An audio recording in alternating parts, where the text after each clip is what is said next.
at eeservices.com. Hey, Mike. Yeah, what's going on? Oh, dude, you have to listen to this. Funniest podcast opening I've ever listened to. Here, listen to this. My friend Dan, he's got a podcast, 'cause all comics need a podcast, and nobody had a podcast called The Art of Bombing. So Dan went out and bought a tape deck. Who knows why he bought a tape deck? Podcasts don't get played on tape decks, but Dan is from the 80s. So hey there, all you funny jerks, come talk to Dan about your work. Tell him all about your worst times. It's The Art of Bombing. All right. That's awesome. Have you ever wondered what goes through a comedian's minds when they tell a joke that doesn't work? No, I've experienced that. You've experienced it directly? Yeah, I actually tried stand-up once, so I know what it feels like to bomb a joke. Whether you're an inspiring comedian or a hardcore comedy nerd, which that must have been you, Mike, the Art of Bombing podcast has something for everyone. From useful comedy insights to entertaining stories of bombing and failure told by the comedians that live through them, like Louis Anderson, Andy Erickson, Chad Daniels, Dusty Slay, and more. Join comedian Dan Bublitz Jr. as he sits down with comedians to discuss what can be learned from these ugly shows on the road. New episodes are available every Tuesday wherever you get your podcasts. For more information, visit them on the web at www.artofbombingpod.com. Again, that's www.artofbombingpod.com. That's fantastic. Hey, Mike. Yeah, what's going on? Hey, have you heard of the highbrow drivel? No, but it sounds smarty pants to me. Highbrow Drivel delivers hilarious takes from serious experts. Every week, comedian Anthony Janot introduces one of his comedian friends to an academic, scientist, politician, or expert of some kind. Oh yeah? And what do they do? Over the course of roughly an hour, the group will offer thought-provoking topics, expert guests, and hilarious commentation. Well, that sounds awesome. Host Anthony Janot is critically acclaimed stand-up comedian who has sold out shows in Australia, England, Scotland, Sweden, and more. But we're talking specifically about his podcast now called The Highbrow Drivel. Topics range from ethics and artificial intelligence to astronomy and dinosaurs. Really? Oh, I love dinosaurs. Do they talk about owls? Every week, it's a new comedian, a new expert, but the same highbrow drivel. Highbrow Drivel is available on all major podcast players and at www.highbrowdrivel.com. Again, that's www.highbrowdrivel.com. Yeah, that sounds like smart nonsense. Can't wait to listen. Coming to you from the shores of the Pacific Northwest, keeping you up to date on technology while enjoying a little whiskey on the side, with leading-edge topics, along with special guests, to navigate technology in a segmented, stylized radio program. The information that will make you go, Pull up a seat, raise a glass with our hosts as we spend the next hour talking about technology for the common person. Welcome to TechTime Radio with Nathan Mum. Welcome to TechTime Radio with Nathan Mum. I'm your host. We got Mike Roday here and David Brown. Welcome to our Saturdays from 4 to 6 p.m. This is the time that TechTime Radio takes over the Seattle airways, and everybody is turning into their stations when they're outside working in a beautiful day like it is today. You got a lot of energy so today. I do. I have a lot of energy. So what? Did you? Is that where mine went? I was going to say, yeah, you looked a little tired. It's been a long week. Been a long week? Yeah. Been busy stuff? Busy stuff, yeah. Busy stuff. Now, you were at a motorcycle event. You're getting a motorcycle license, right?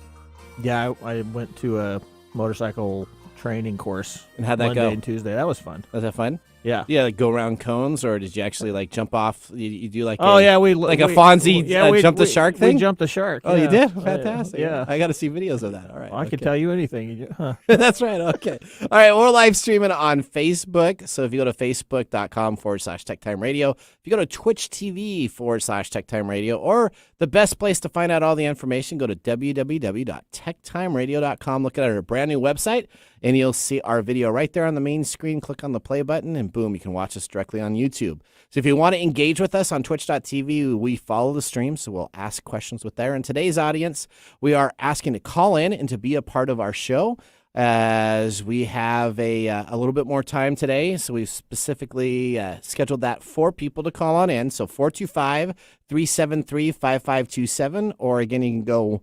What's the other? They have the other 88 number. Just call in that number. Oh, no, here it is. 1-888-298-KKNW. So that's 1-888-298-5569. It's right in front of you over there. Oh, well, Hooked on Phonics work for you. I don't know. That's a Hooked on Phonics. Maybe that's I just need to see stuff. All right. So if you're watching us on any other time other than Saturdays from 4 to 6 p.m., you are watching a rebroadcast of our show, or you're watching edited segments on our website. So please go to our website at all times to get all the latest information and up-to-date items. So, 2-hour technology show for the everyday common person. We try to keep it down at the lower level. We try to keep it at the mic level. That's right. We don't try to geek it out. That's exactly right. And Mike keeps us on board to make sure we got that taken care of. Now, our first thing that we always do is we always start out. I actually did ask what your week was like, but we weren't supposed to do that because I was supposed to say I don't care, but I actually do care. And then we do with our loaded question. Our loaded question of the day, Mike, is what is the greatest symbol of wealth? The greatest symbol of wealth. You know, a Bugatti pool table on a mega yacht. On a mega yacht, self-leveling? Yeah, you know what I think the biggest symbol of wealth is? What's that? Shutting up about it. Oh, that's true. Normally, if you notice the billionaire people I work with high net worth individuals as a part of Elite Executive Services that sponsors the radio show. And if you have a lot of money, you normally don't go around bragging about it. So what I always find funny is these millionaires, right? They brag about their money forever because they're not billionaires. Right. And they're not at the 100-level millionaire list. So they are just all brag. Let me tell you about this. Let me tell you about this. And when you actually have the money, then you're just very calm and quiet. And you just Unless you're on. Jeff and you've got a mega yacht that needs a support yacht. That's the need to support. Well, just wait for today's show on the second hour. Our What You Didn't Know, we're going to be picking on Mark Zuckerberg, our Facebook buddy. So we're going to have a lot more great information on that. All right, well, let's talk about the first hour of the show. We have our top stories in the first 5 minutes. We have Protect Yourself Today back, Mike's favorite segment. That's the where I drink. That's your drinking segment. That's right. Right. And we're going to have a feature on malware. About Apple is now openly talking about all the malware in the Mac environment. So we're going to be talking about that because everybody that has a Mac says, I don't ever have to worry about malware. Yeah. But we're going to be talking there's more malware now out there that is running in the Mac environment, and Mac has to patch their own machines themselves. They have their own OS. So they have a huge infrastructure spending time on that. We're going to be talking about that. We're going to be talking about a way to protect your PC for free from malware, so you don't have to spend $10,000 in Bitcoin to do a hacker. Is now a good time to tell you I finally got rid of Avast. Did you finally get rid of Avast? Well, I'm so happy to hear that. Are you happy about that? I am that, because now your machine's probably going to work correctly. I don't have to get an email from you at the bottom. I won't get blue screens all the time? Have you had a blue screen since you removed it? Well, it's only been a few days. So okay, but 2 days is 0?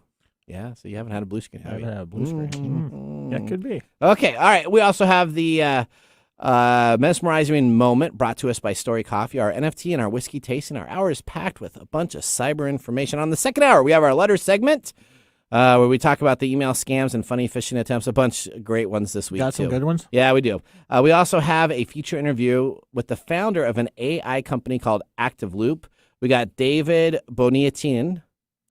Buniatyan. Yeah, so you got it? So I hope I'm getting it right. Okay. David was first featured on TechCrunch at the age of 18 after completing his computer science degree at UCL, and he essentially started attending his PhD at Princeton University at 20. So this dude is a genius. He's going to be talking about his company that he owns, which is called ActiveLoop, and it does a whole bunch in AI and ML aspects. So AI is artificial intelligence and ML machine learning. That's correct, machine learning. So he's going to be talking specifically about that. And I got some trick questions. I'm going to throw him a curveball, see if Mr. Smart can get a curveball and either hit it or take it out of the park. Yeah. Like poor David just got done doing. What's your favorite friend on Friends? What's your favorite Friends on Friends? You know, Friends has come back with a reunion on HBO. Yes, coming I know. Up here. I thought it's on the 27th. I got that date. Not that I have it marked on my calendar, but I was a big Friends. You fan, have it on. I do have it marked. All right.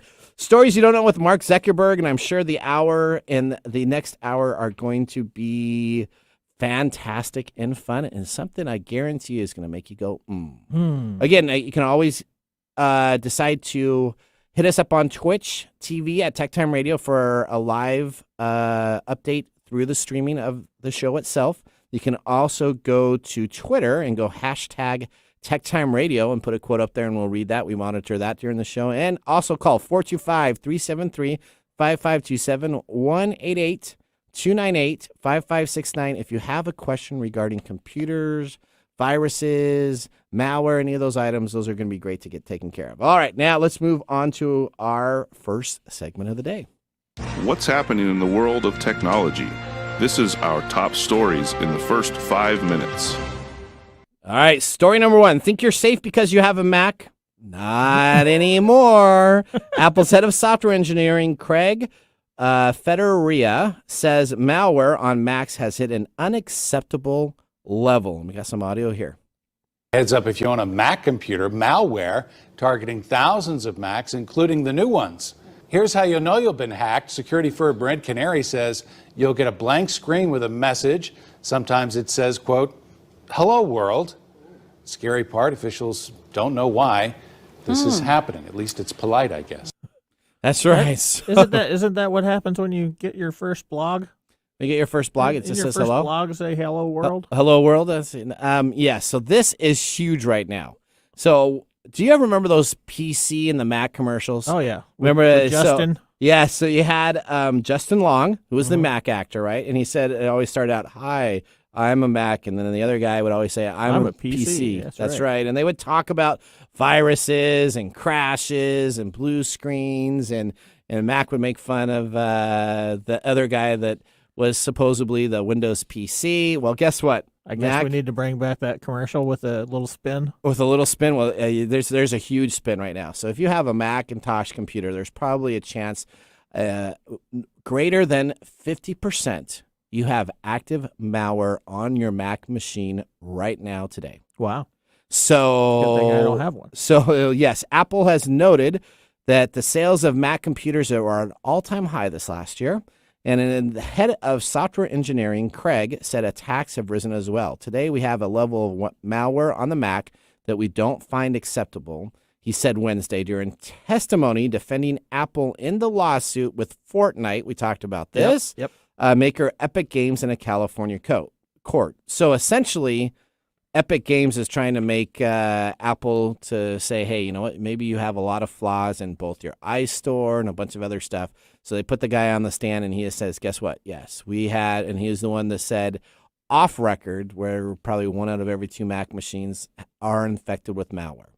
Now, each week, Apple identifies a couple pieces of malware on its own or with the help of third parties, and essentially they have built-in systems to automatically remove that malware from the customer's computers, which were brought out. Really? So they have direct access into your Mac computer that you may not be aware of, that they are able to go in through the operating system themselves and remove the malware from your PC. So Windows doesn't do that, and Windows makes sure that you do that. Mac just decides to go in and remove it for you. But still, the malware can affect hundreds of thousands of computers before Apple stamps it out. Since last May, it was said that there would be 130 types of Mac malware software, and one of them alone infected over 300,000 systems within a 4-week period. Wow, that's a busy time for that backdoor guy. Oh yes. So they believe that Macs are still more secure than PCs, but have made it clear that Mac is facing a significant larger malware problem that people are unaware of. Right. But specifically under oath, this does not affect iPhones, iPads, or Apple's others devices. And Apple has come on out saying that they do not believe any data of any users have been compromised. Wow, that is the standard isn't that corporate. Nice? Isn't that nice of them to walk that standard line? If I hear that one more time, I just laugh. All right, story number 2. The 2022 Ford F-150 Lightning electric pickup looks brawny, battery-powered. The Lightning. It is called Lightning. But listen to this, though. It's available for $40,000 before incentives. I know. The government gives a lot of incentives. So wait till we get down to the price when it's all said and done. So this electric vehicle, that's called the EV model, which stands for electric vehicle. Electric vehicle, yeah. Looks like a huge deal, and it's not just the price. The truck starts at $39,974 at the lowest base model. So it's right under that $40,000, not including still unknown destination charges. So the actual delivery to your house type of deal could be an additional charge if you don't want to pick it up from a dealer.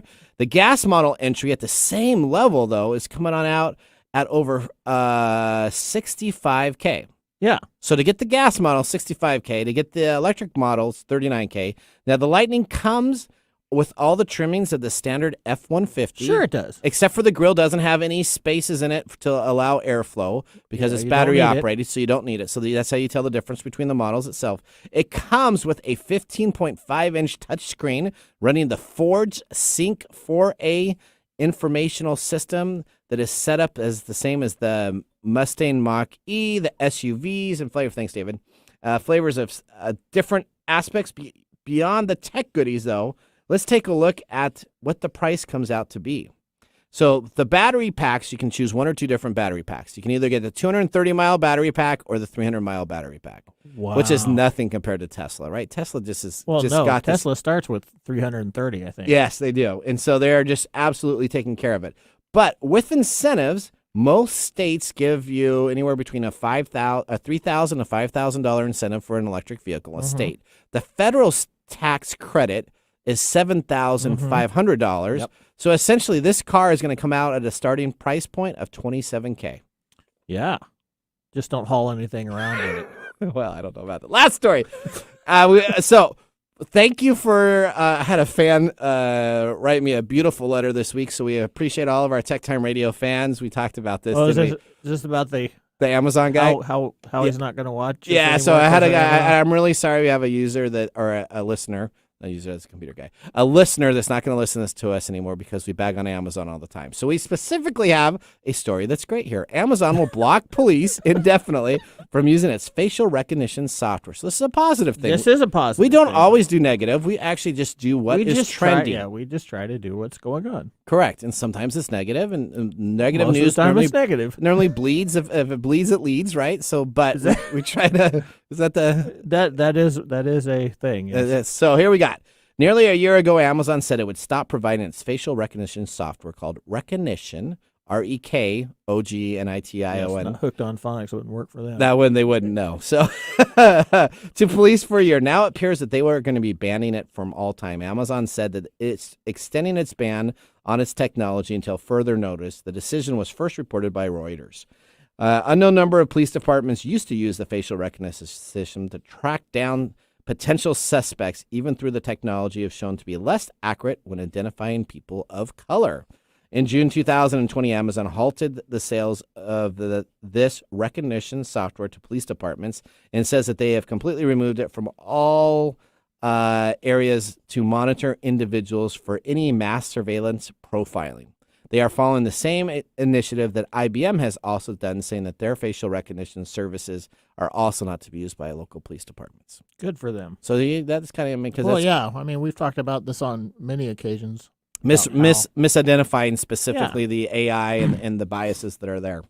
Well, that is our time. We went a little bit over, so we are going to need to head out to a commercial break. But Mike, when we come on back, don't you worry, because we're leading off from our top 5 stories right into our Protect Yourself Today segment that will be all about ransomware and companies that are having issues with that. We're going to be talking about later in the show during our Technology Insider, a company that spent over $40 million in ransomware in just a few months. So they were kind of under the radar. Nobody knew about them. Now it's hitting the press. We're going to be talking specifically about this insurance company and what happened. And of course, we're going to enjoy some whiskey. So we'll see you after the break. Did you know that up to 12 to 15% of Americans grind their teeth at night while they sleep? Yeah, it's called bruxism. I used to work at a sleep lab, and we used to measure that, and it leads to a lot of problems like headaches and destroys your teeth. It wears down the enamel, and it's just very hard on your your mouth. So every once in a while I'll wake up, my jaw will hurt. Do you think I'm grinding my teeth at night? Yep. Well, so how do you go about protecting this then? The number one recommended way of protecting yourself from teeth grinding is what's called a night guard, which is a custom fitted prosthetic that you put inside your mouth. It usually runs, hundreds of dollars, but I know our sponsor, Smile Brilliant, can get you custom fitted night guards for as little as $45 a piece. So if you go to smilebrilliant.com and use TechTime Radio at checkout, you can receive 20% off your complete order. So visit smilebrilliant.com and use the TechTime Radio at checkout code. Hey, Mike. Yeah, what's going on? Have you heard about 180 Consulting? No. I love these guys. You know how much I avoid working with copy vendors, right? Actually, I get to hear about it all the time. Not anymore, because guess what? The guys at 180 Consulting took over the entire process. They assessed our needs, worked directly with the vendors on my behalf, and helped us understand our option. No sales fluff, just good information so we can make the right decision. Well, that sounds good. How do they get paid? Their only compensation comes from a small share of the cost savings they create. They work for us, and it's a win-win. That sounds like a no-brainer. There's two ways to reach them. You can get them at info@180-consulting.com or visit them online at www.180-consulting.com. www.180-consulting.com. Thank you, Mike. 180-consulting.com. Hi, I'm Bernadette Pager, host of An Informed Life Radio. In an age when the term misinformation is used to silence criticism and debate about COVID-19, vaccines, and more, we're bringing you doctors, lawyers, and scientists to discuss the missing information about your health and medical freedom. An Informed Life Radio airs right here on KKNW every Friday from 3 to 5 p.m. We're starting a real health revolution, one conversation at a time. Join us.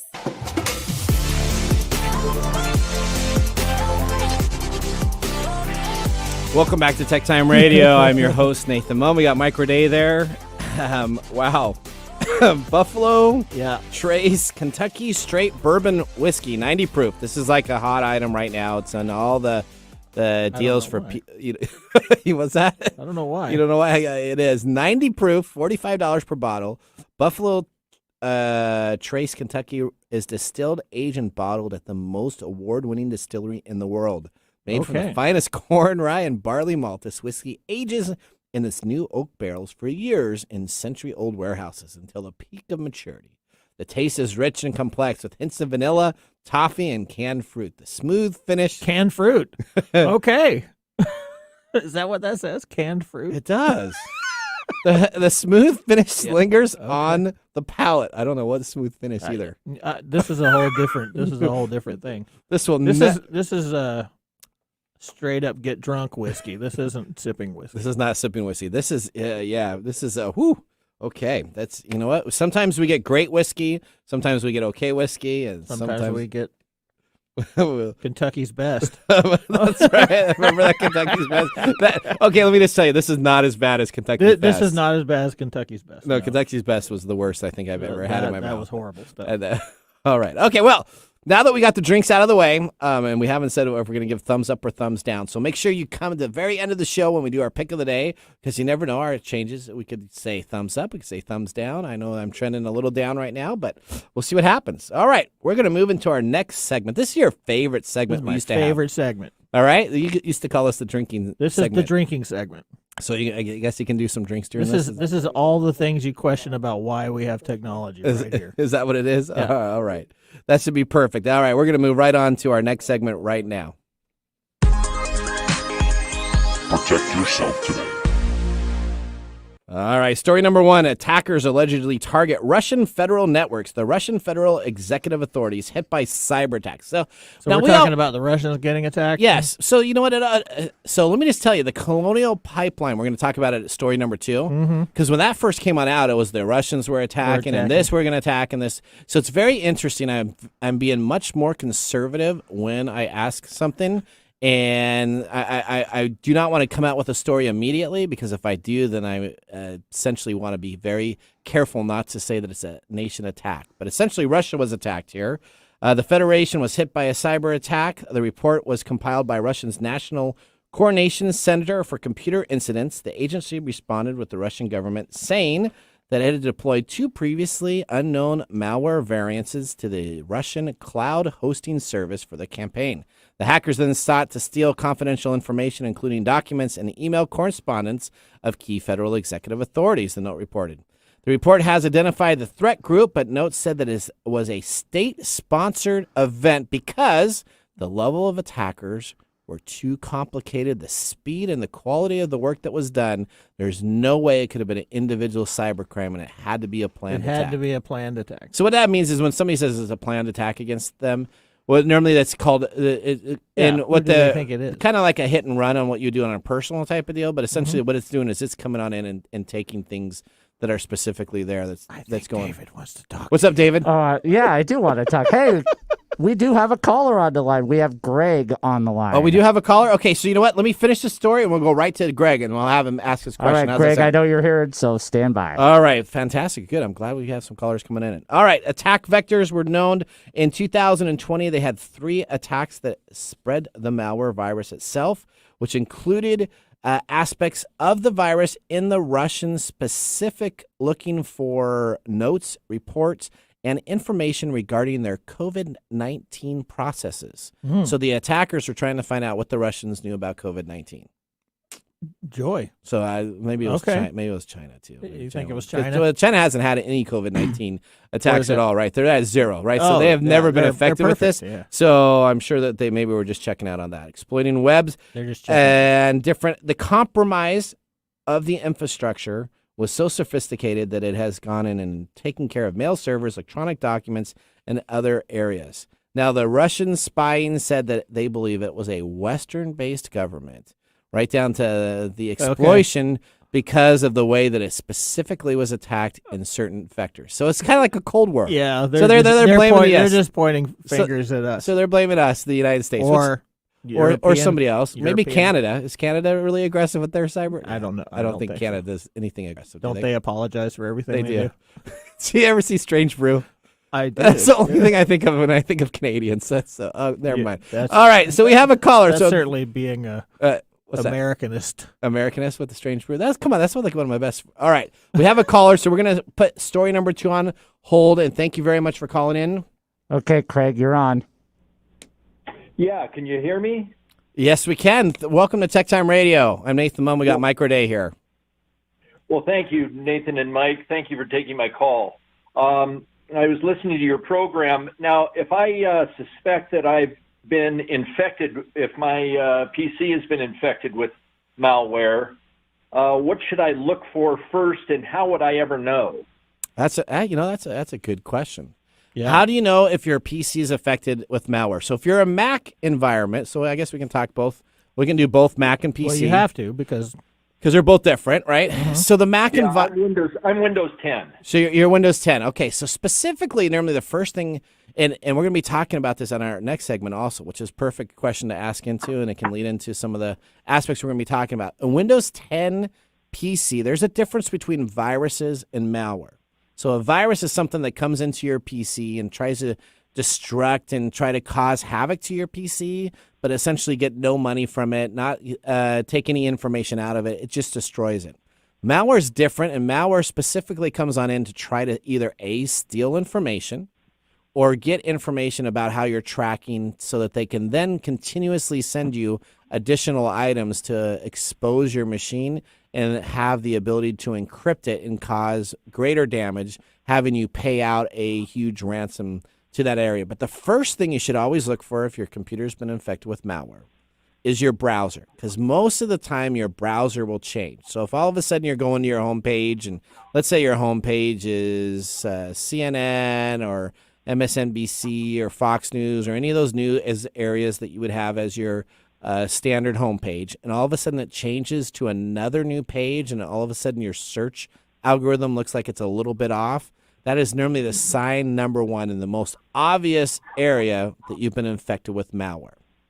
So what they do is they essentially change your homepage Change your browsing homepage. to essentially their information where they can actually log that homepage. So it could be very close to the homepage you're looking for. Some of them have their own search versions. Some of them have an imitation of like a Yahoo page or a Bing search or a Google that'll be a little bit different. Not quite the same page because you can't open it on Bing or Google. But if you would go and take a look at your homepage at the very top, instead of it being a standard address, it's going to have a lot of information up there when you open your page itself. And so what they're trying to do at that time for your machine being affected in malware, they're trying to take a look at key logging aspects, where you're going to on your website, maybe some passwords that you type in on that website, URL that you have available as your first area that you have.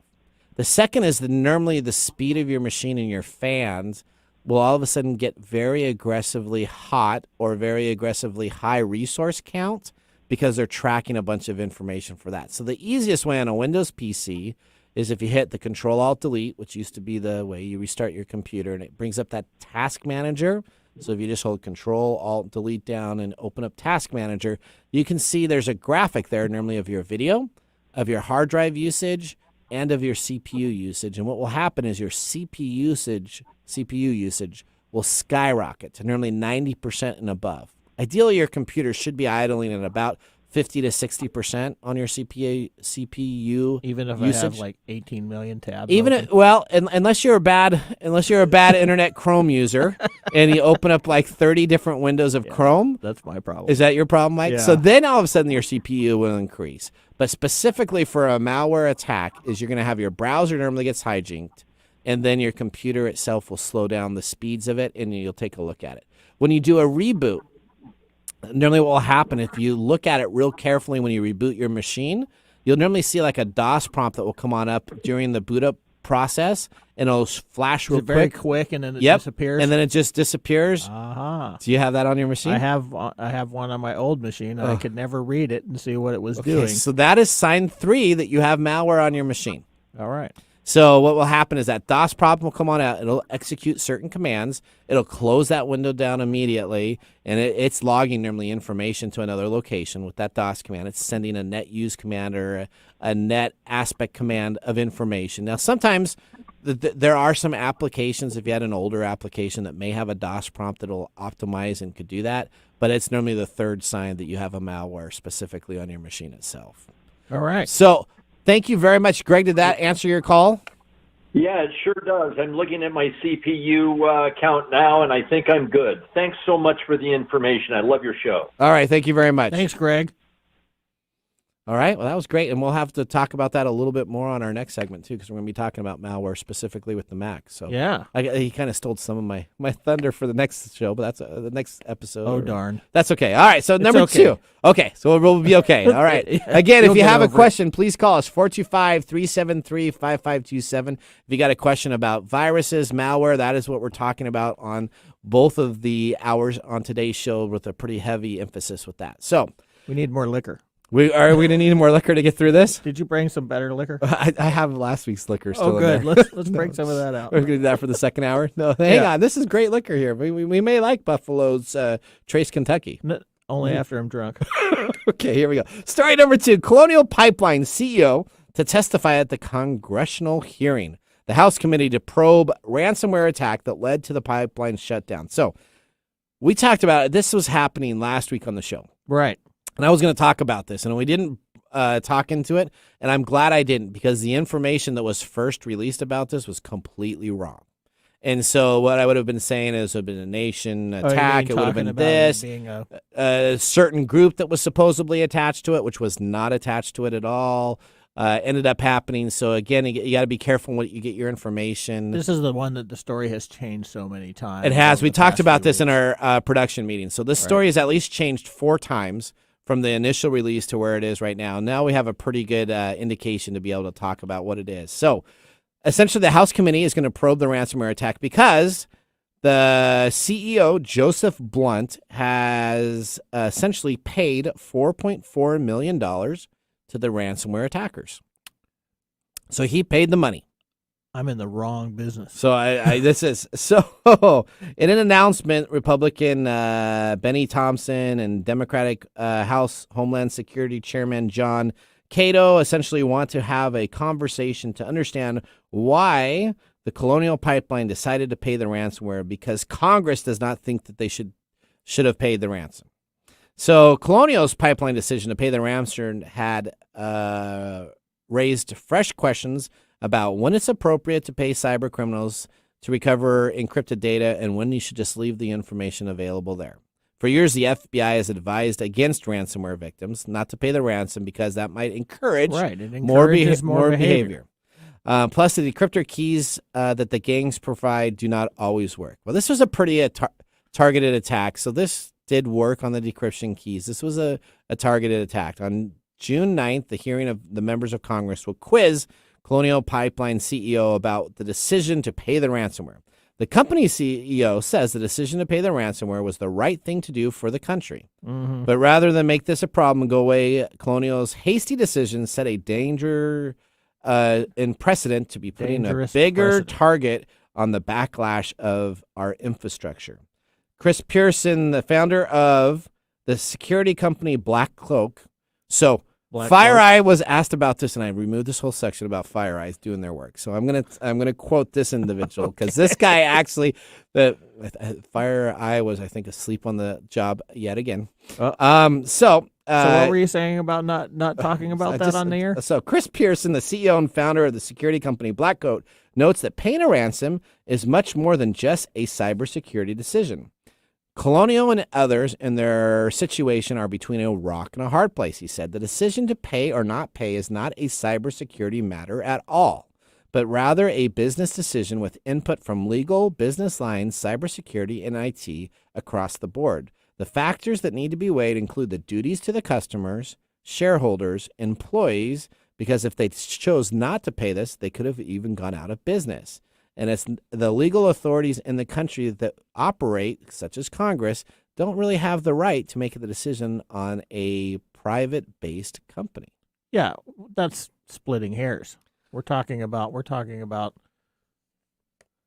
agree with that. A business decision versus a legal decision, right? Because the FBI says don't do it because it's going to encourage more of this behavior, and that's true.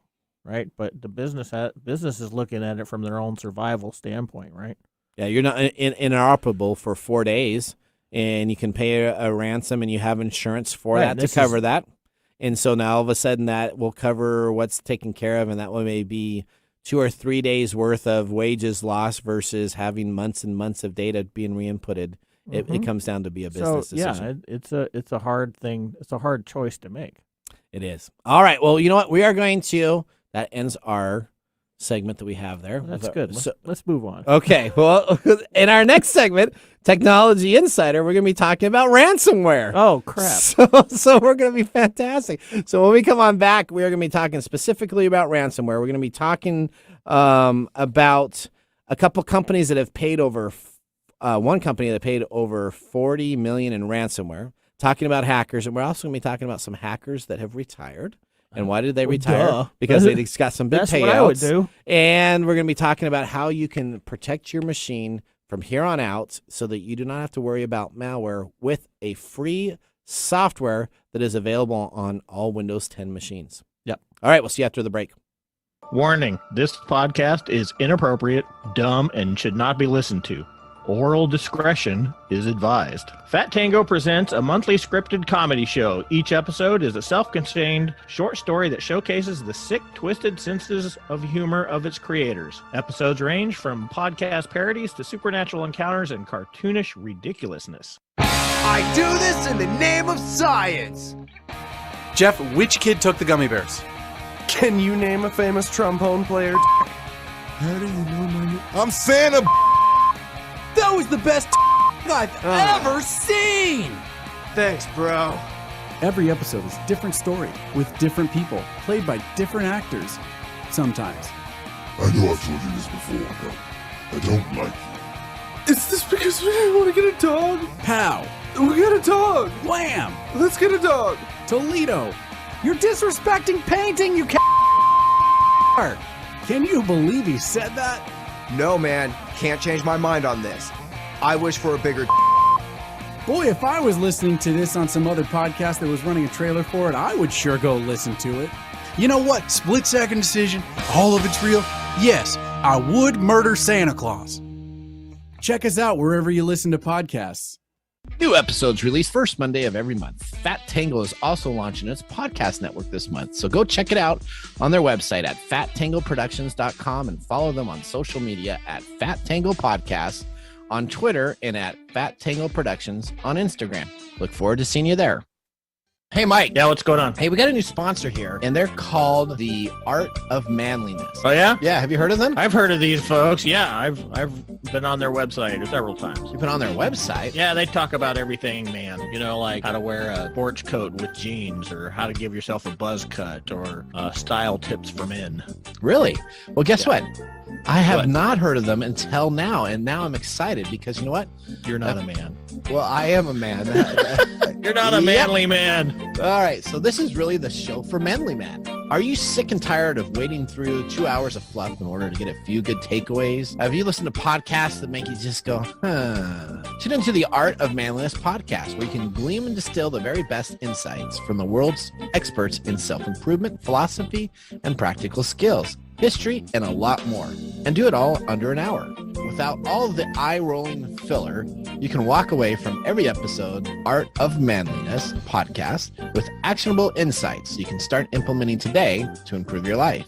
You can listen to them on Apple Podcasts, Spotify, or any of your other podcast players.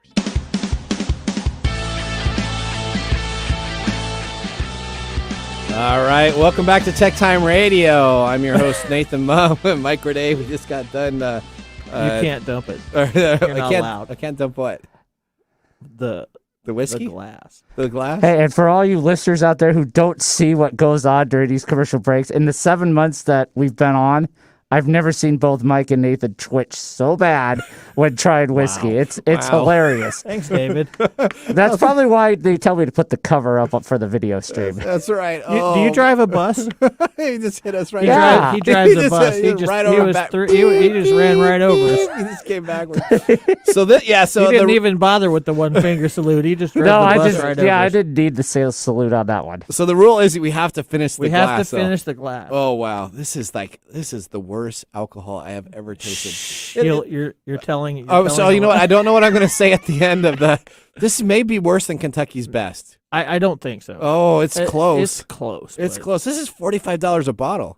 That's $40. That does make it worse. Because the other one was only like $29. So this is $44.99. Return to sender. $42.50. All right. More than what it should be. That's right. Well, welcome back to TechTime Radio. If you like your whiskey, then you're not drinking any of the Buffalo Trace Kentucky Straight Bourbon whiskey right now.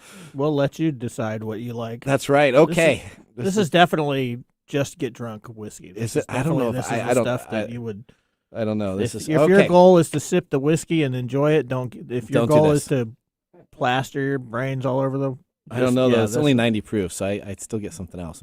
All right, well, let's move on to our next segment. Yes. Maybe so our next segment, we're going to be talking about ransomware. We're going to be talking about the difference between malware, viruses, and ransomware. There's all three different terms that are always mixed in together. So let's start that segment now. Welcome to Technology Insider. We get the information directly from the source. All right, welcome to Technology Insider. Your host, Nathan Mumm, is going to talk about... Really? Who's that? Well, that's me. Oh, okay, we're going to talk about... We have Mike is our expert here to make sure that we keep everything down at the level that everybody can understand for this. So I'm not going to try to be... I'm going to do well after drinking all this whiskey. No, I'm going to try to be acronym-free so I don't keep on going. I'm not a cat. I'm not going to be saying anything too crazy. So we're going to be talking about story number one, and we're talking specifically about ransomware hacks, okay? So it's really about a ransomware type of episode that we have here for the first hour. This is kind of a theme. It is. It was kind of designed that way. But one of the U.S. largest insurance companies reportedly paid $40 million in ransomware hackers. Cna Financial, one of the largest U.S. insurance companies based in Chicago, was founded in 1897. It's the seventh largest commercial insurer in the United States as of 2018. CNA provides property and casualty insurance products and services for business and professionals in the U.S., Canada, Europe, and Asia. Mm-hmm. Paid $40 million. Yeah. $40 million to free itself from a ransomware attack that occurred in March. We haven't heard about this. It was all under the covers. And now it's going to be, I guarantee you, we like to break news here that it will be trending in the upcoming weeks. I guarantee you, after it's been aired on TechTime Radio and a couple other places, this is going to get some big news. So, according to a recent report from Bloomberg, the hackers reportedly demanded $60 million when negotiations started, but weeks after the Cna systems were encrypted, they came to a compromise at $40 million. I like this point that you've made. What's that? It was a negotiation. It was a negoation to begin with, right? It began 60 at to 40 million, and it went down to 40 million. It went down to 40 million So, for the key. talk about a business deal. That's right. CNA's payout would rank as one of the highest ransomware payouts that we know about. Though there's not a lack of trying, because Apple and Acer had their data that was compromised in separate $50 million ransomware deals earlier this year. Wow. So did you hear anything about Apple and Acer earlier this year? No. Nope. So all this information is going to get on out. So which is going to lead into our next story that we have right after this. Okay. It also seems the hackers are looking. We kind of need Buffalo Trace today, I think. We're going to need some. Yeah. So this makes the Colonial Pipeline at $4.4 million that's going in front of Congress. If I was him and the CEO of I'd be like, listen, you got companies at $40 million. I paid 4.4. Go find somebody else to fry. I have other things to do. Yeah. See you later. But okay. Yeah. All right. The pipeline, the CEO can point to those guys. Yeah. So I would. That's the first thing I do. Law enforcement agencies recommend against paying ransomware, saying the payouts will encourage hackers to keep higher prices for sums. In an update, CNA says that it believes its policyholders' data was unaffected during this compromise. Hey, where have I heard that before? That sounds like deja vu. That's right. That's the new thing. So that almost just guarantees you that data was compromised. Yeah. When you come out with that exact verbiage. That's like saying you take the fifth on something. That's right. That's like wink, wink. Oh, no customer data was taken care of. The ransomware that locked CNA systems was Phoenix Locker, a derivative of another piece of malware called Hades. Hades was originally Hades' code. So essentially they modified that in a new way to have it called Phoenix. Hades was allegedly created by a Russian group with the Mr. Robert-esque name Evil Corp. Have you ever watched that show, Mr. Robot? Yes. Yes. So of all the shows I've ever watched for technology, Mr. Robot has it about 95% right. When they do their technology stuff and they say this is how you break in and this is what you're doing and this is how you attack, that's actually legitimate stuff. Whereas you watch a CSI episode or some of these other movie episodes and I just am like crossing my eyes going, what are you talking about? Well, yeah, they always have the awesome stuff going on. So this happened in March and May. Now let's talk about what the new CNN report said, that the dark side ransomware group is retiring. So ransomware group DarkSide is retiring with over $90 million. Wow. The ransomware group. You think they're bragging about all that money they make? Oh, I would be. They're under the 100 million. Yeah. So I guess they're under 100 million. That's just 90 million. With over 90 million in Bitcoin, all of a sudden disbanded its operation, according to researchers. The UK blockchain analyst firm discovered that DarkSide's digital wallet had been completely emptied. It was previously containing over 90 million in Bitcoin, and the group has been accruing through different ransomware attacks at approximately a $1.9 million ransom paid per victim attack that they've done. So they normally get 1.9 million ransomware per victim. And a total of over 90 million in Bitcoin, the ransomware payments made to DarkSide originated from 47 distinct different wallets. So they were so smart. So they had different wallets of cryptocurrency. And they would then all put that into one major wallet that would hold that. So if you decided to break into their major wallet, you would have to then still have the other 47 wallets available to break into. So they had the smaller wallets in the bigger wallet. Yep. So if you're following it, this makes absolutely no sense to anybody that doesn't have a technology background. Okay. Well, so let's say you have a bank account. So you have a bank account, right? Yeah. So in my bank account, instead of me having all the money in just my checking account, I would have 47 different checking accounts Right. that were a part of my account that it has. This is like your folder system on your PC. That's exactly right. And so you'd have subfolders and other subfolders with the information. So if somebody came on in and tried to steal one, subfolders would have to be encrypted differently. Yep. And then the big subfolder that holds those, the big folder that holds those subfolders is encrypted. So if you broke into the big one, then you're like, oh no, I didn't get everything. I only got a very little piece of crap. here. I only got the other 40. Now I have to. Yeah, see, so you're keeping it down at the level. But that makes a lot of sense, doesn't it? Oh yeah. Okay, so very simple process. DarkSide put up on their service, which they have ransomware as a service. They are no longer in business, and they will soon be retiring. Now, it's interesting that the developers reportedly paid 25% in ransom fees for any project that was $500,000 and less, and then they were paid 10% for anything that was greater than $5 million. So, okay, let's talk about a way to protect your PC right now. We talked. Caller called on in. We got a couple minutes. We're going to go very quickly into this. If you have a PC and it's a Windows-based PC, this is a Nathan Nugget. This is going to be worth the whole episode right now. Okay. Go in right now into your Windows start bar or search bar and type in the words Ransomware Protection. Okay. Should I do that right now? You can do that. It makes no difference. Now, this is going to open up a menu that will essentially say that you have access to... there it is. Ransomware Protection right there. Ransomware Protection. Now, when you click on that, it's going to open up an area underneath there that says protect your files against threats like ransomware and see how to restore files in case of an attack. Controller folder access by default is set to off, so you need to turn it on. Right. When you turn it on, it will essentially protect your machine. That was my question when we talked about this in the production meeting. What's Why that? is it automatically off? Why isn't it automatically on? Well, Microsoft has agreements with other companies that sell ransomware.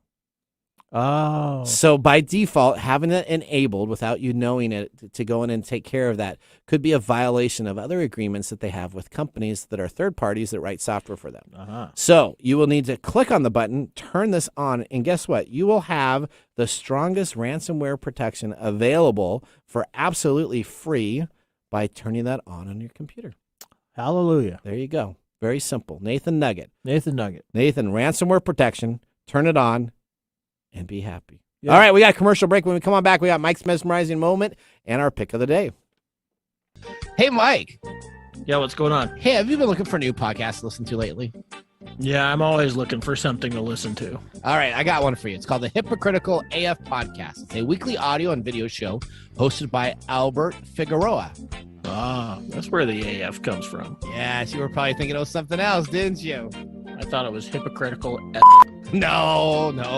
Tune in every week for random conversations, random rants, and a wide variety of interviews where the conversations range from hysterical to hypocritical. Hypocritical. The Hypocritical AF Podcast is unfiltered, on the edge, and 100% organically built from the ground up. Okay, this sounds a lot more fun. New episodes drop every Wednesday on all streaming platforms and on YouTube. Yeah, where can I find that? Oh, you can also find them online at www.hypocriticalaf.com, but mostly take a look at them on Instagram. You can find them at Hypocritical AF Podcast. Check out Hypocritical AF Podcast today. Awesome.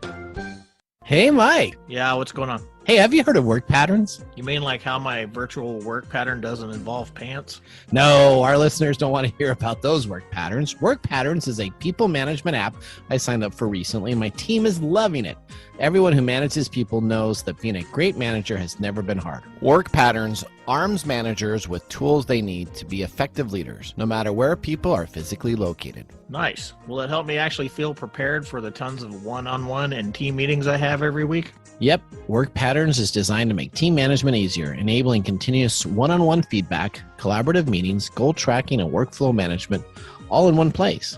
My team has also been publicly sharing wins in apps like Slack and Team using Work Patterns' Kudos feature. Celebrating wins of all sizes has been great for morale. Honestly, whether you're a manager struggling to stay on top of things or a CEO whose organization has outgrown its system, Work Patterns will help reduce the chaos of your workday. Hey, that's great. Time is valuable, and I want to make sure my team is having productive meetings. Exactly, Mike. You should sign up. They're offering a free trial. Wow. I'm going to sign up right now. Where do I go to do that? It's at workpatterns.com. Check out workpatterns.com using the link in our show notes and get the people management app loved by thousands of highly performing teams.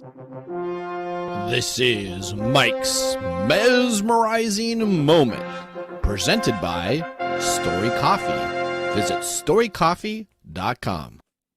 You know, this is interesting. We've been talking about this stuff all day about ransomware. So the interesting piece is that, well, this is nothing new. What do you mean by that? Human beings have always been trying to find ways of making money by doing the same things. Except, you know, like in Mexico City, it's all about nabbing somebody's child and grabbing ransom, you know. It's just now we're doing it with somebody's information. It's interesting because we store more and more information on computers now, so it gets more and more valuable at that time, right? Yeah, the more technologically advanced they get, the more cybercrime we're going to see, and it's all based around the same stuff. It's based around human behavior. And what I don't understand is we never learn either, right? We just fall for the same tricks with the we fall for the same stuff over and over again. We rarely learn new things. Human beings haven't changed much in 200,000 years. Yeah, believe it or not. I believe that. All right, well, now we have our pick of the day here. Mike? I'm not picking today. Buffalo Trace? I think it's a thumbs down here. Yeah, this is a thumbs down. Yeah, very simple thumbs down. Thank goodness this our second tastes hour. more like the can rather than canned fruit. That's right. Our second hour, we have our leftover from last week that we will be pouring back in there. So we are excited for you to join us on our second hour. We got a great guest that will be coming on up. We got our letter segment. I'm Nathan Mumm. We got David Brown behind the board. Mike Gorday. Bye-bye. See you later. Thanks for joining us on TechTime Radio. We hope that you had a chance to have that moment today in technology. The fun doesn't stop there. We recommend that you go to techtimeradio.com and join our fan list for the most important aspect of staying connected and winning some really great monthly prizes. We also have a few other ways to stay connected, including subscribing to our podcast on any podcast service, from Apple to Google and everything in between. We're also on YouTube, so check us out on youtube.com/techtimeradio, all one word. We hope you enjoyed the show as much as we did making it for you. From all of us at TechTime Radio, remember, mum's the word. Have a safe and fantastic week. The views expressed on this program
Hey, Mike. Yeah, what's going on? Hey, have you heard of Unidragon? Yeah, that's the puzzle dude. That's right. Guess what? They moved to Amazon. Yeah, I know. The owl told me. The owl told you. Yeah, it's all about the owl. Oh, the owl.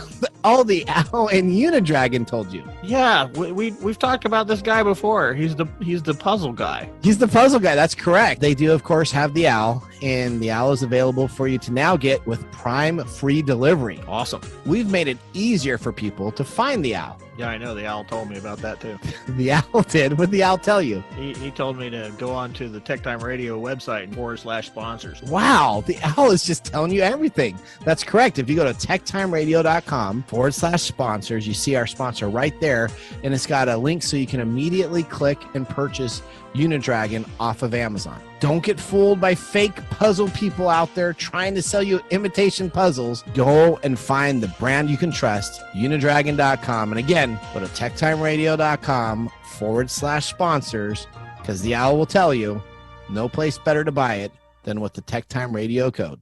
Yeah, there's 3 sizes. TheForgivenPodcast.com. Prepare yourself for a forgiveness experience. The Forgiven Podcast retells Bible scandals in a more modern setting, focusing on forgiveness in a council culture.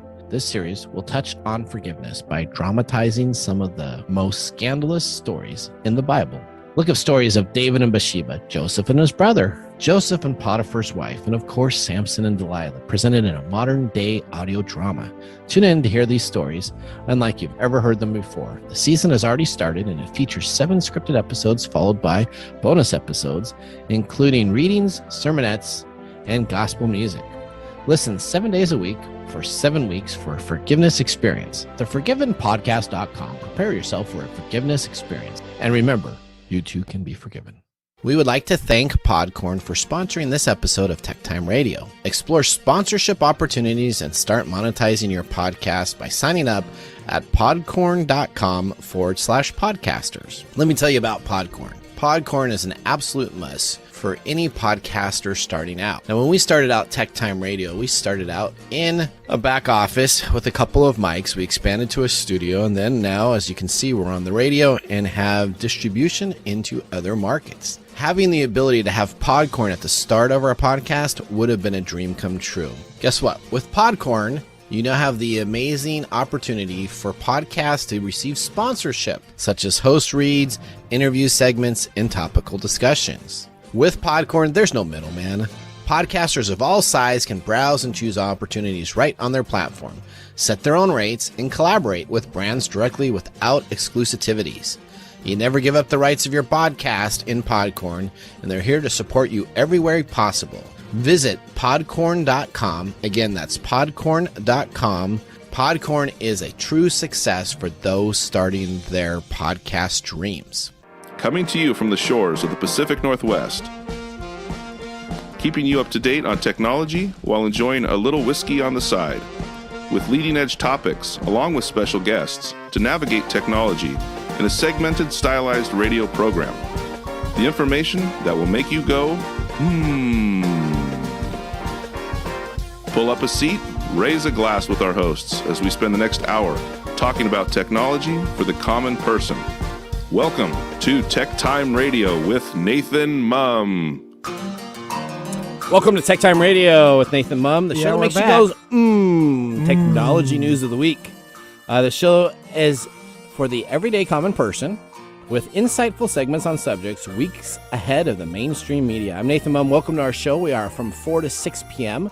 Pacific Standard Time in the Seattle market. Live broadcast through KKNW, our main radio station that we have. David Brown behind the board. You're going to tell I'm going to tell the times. That if it's not on so Saturday, essentially, if it's 4 to 6 p.m. on Saturday is our live show. So if you catch us on Monday, Tuesday, Wednesday, Thursday, Friday, or Saturday on any other time other than 4 to 6 p.m., you're catching a rebroadcast of our show. So make sure you visit techtimeradio.com to get all the information. Letting us know that. That's well, I great. didn't say that on the first hour, so I could tell that you were disappointed. So I wanted to make sure it was really taken care of. All right, this is a 2-hour technology show. show. Is the whiskey. That whiskey hit you a little bit, didn't it? Dude. I don't know why. I don't know why either, because it was not that great. But I am buzzing like crazy. Are you serious? Yeah. Well, we have replaced our Buffalo Trace Kentucky Straight Bourbon with some Ezra Brooks bourbon whiskey. Good stuff from last. That was last week's whiskey. So if we have some 90 sips in proof, between too. this, we will be able to enjoy some whiskeys. That stuff was horrible the first hour. But welcome to the second hour because we are have a packed show. We have a great guest that will be joining us that we're going to be talking a lot. On the first hour, we talked about malware. This hour, we're going to be talking about a lot of machine learning, a lot of AI aspects of different stuff. We got our letters segment, and of course, we have our buddy Mark Zuckerberg. We're going to be talking about what you didn't know about our Facebook owner. He's in the news for doing some crazy crap this weekend, so I can't wait to talk about that. That should be fantastic. All right. Good old Mark. Before we start on out, we definitely want to make sure that we have a feature interview with David, and I hope I get his name right here. I've been trying to write it down. It's Buniatyan. Is that what it is? So hopefully he says that's right. I'll Makes see when my name pretty easy, doesn't it? It does. David Brown is so much easier. So Buniatyan? Yes. Is that what it is? That's what I read. Buniatyan, that's correct. David was first featured by TechCrunch at the age of 18 after completing his comp sci degree at UCL. He started his PhD at Princeton University at 20. David became the founding CEO of ActiveLoop, a Y combining alumni startup. The company has introduced a standard into the data management and data science purposes of increasing the adaptive data science communities, including companies that they've worked with, including Google, Waymo, Red Cross, and others. David has been named among 30 innovative leaders in tech by Hive Ventures Under 30, and we're going to have a talk with him, and so we're really excited about that. He's got some great information, and we'll learn a lot about some AI aspects in machine learning. All right. All right, welcome to our 2 hours. As we start out this out, we always start with we thank our sponsors at The Love Shack, who we work with also as I think we're kind of, I wouldn't say we're partners, but I'd say that we are co-collaborators here at KKNW. We really work with the KKNW, other radio stations across the board to see if we can do different Yeah, we aspects help with each them. other out. Yeah, we do. So it's all kind of a great family, and we appreciate everybody here at KKNW. And we're going to ask our conversational card question, and it is, what is the most misunderstood aspect about you? And Mike, you're up. David, you're up. And I'm up. What is the most misunderstood thing about me? Yep. My brain. Your brain. Okay, explain that to me. I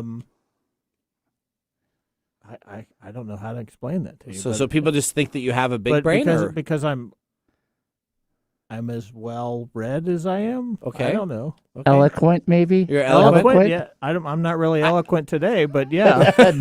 No, so I have heard the people, since you're in the psychology field type of deal. People tend to think that I am running around analyzing and judging them, which I am, but I'm not doing it to be mean or anything. It's just a part of your prospect. Just a part so of it's my misunderstood. stuff. So Yeah. you're really not judging people. You're just interacting with them at a different level because that's what you're familiar with. Right. Okay. Yeah. Thank you for. Come on. We hang. So what people don't realize is Mike and I hang out quite a bit. I mean, we play video games together. We do a bunch of stuff together. So Mike and I wouldn't say that.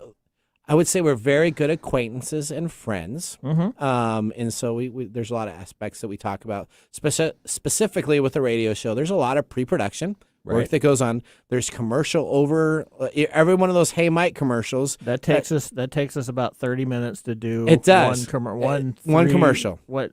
It's a 30-second or 1 minute commercial. Yeah, 30-second to 1 minute commercial. It takes us about 30 minutes to do each one. Yeah. And that's because we really want to get it right. We want to get it so that it's smooth.